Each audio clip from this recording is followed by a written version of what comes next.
also got to do some of Latin. All right, this is video number 7, Bradley and Eliza. To your best of your ability, try to finish this homework, the homework that I handed out for next week on Friday. I have a question, actually. Yep. What does Bridget has a this question. ET mean? That means et. That means I didn't know how to put that. What question are you on? 10. Number 10, there's a big old et. That's me just saying, like, this is how this word's being used. It's like half of the sentence. So there's a subject. So like you couldn't fit it all here? So. No, because the word et is on that question. Okay. And I wanted to show that you're using that word. So if you look at number 10, looking at number 10, if you were to cut that draw a line like vertically through the word et, it would be that side has a subject, verb, and all that kind of stuff. And then that et is just to show that the other side also has. Okay, so this is for like the first side, and this is for the second. Of the sentence. The Okay. first half of the sentence and the second half. It's Okay. kind of splitting it. That subject, yeah, that's... And the Okay. subject of that sentence on number 10 is implied. Okay. So if you want to write that next to the subject. Subject of number 10 is implied. Okay. The last thing I want to do, I want to explain, but also give a moment of reflection here between this. In ortho, in ortho. We know that we're going to put the homework away right now. We're going to look up the board. This is crucial to your faith life and your life as a Christian. In ortho, we know when we have a preposition, it can be in what two cases? What case is this in, Samuel?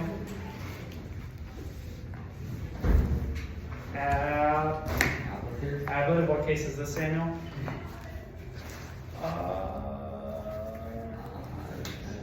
Accusative. Yep. So it's ablative or accusative. The cases are ablative or accusative. But in most times, like if it were the word odd, it'd be in the accusative case. Or if it were the word odd, it'd be in the ablative case. The word in can be in the ablative or the accusative, but they have different meanings.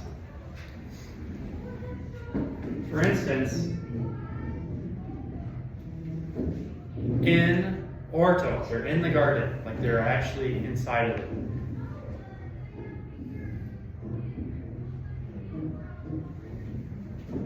In ortum, what is that? What do you think that means?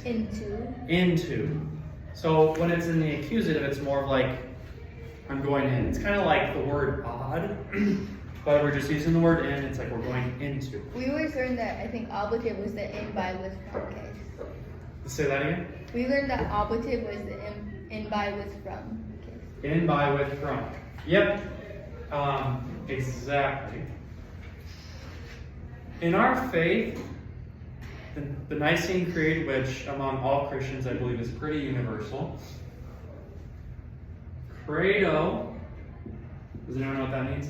Creed. It means I believe. I believe in One God. Uno Deo or in Unum Deum.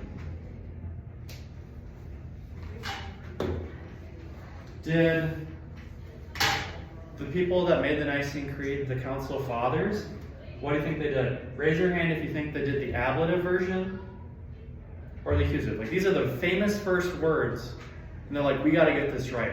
Do we believe we believe in the ablative God or the accusative God? Ablative. Raise your hand if you think ablative. Why?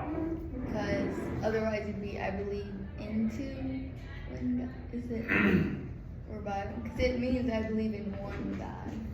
And like you They are, just say if this in. were God, you're like in. Yeah. They what? Like you're inside it? You're inside God? Like you're... Okay. PW, you didn't raise your hand for this one? Yeah, I don't know. You don't know, it's confusing. Yeah, that's okay. So the other one would be obviously kind of what I already showed. Are we in heaven yet? No. Are we trying to get to heaven? Yeah. So our faith life isn't like, oh, we're in heaven, we don't have to do anything about it. But it's a journey towards God. It's a way of, I'm trying to direct my whole being to go into God. It's like my direction. And like, if I already knew I was to go to heaven, would I try to live a virtuous life? Would I try to be courageous No. all the time? Would I try to do all these things? No. Part of the Christian life is that it's a journey. That it's like you're building your faith. Because your faith started, at some point when you were really young. And it was like in your baptism, but then, like, you don't know anything. But you've learned more about your faith, and you've grown in your faith, and you're journeying to God. Get out of here.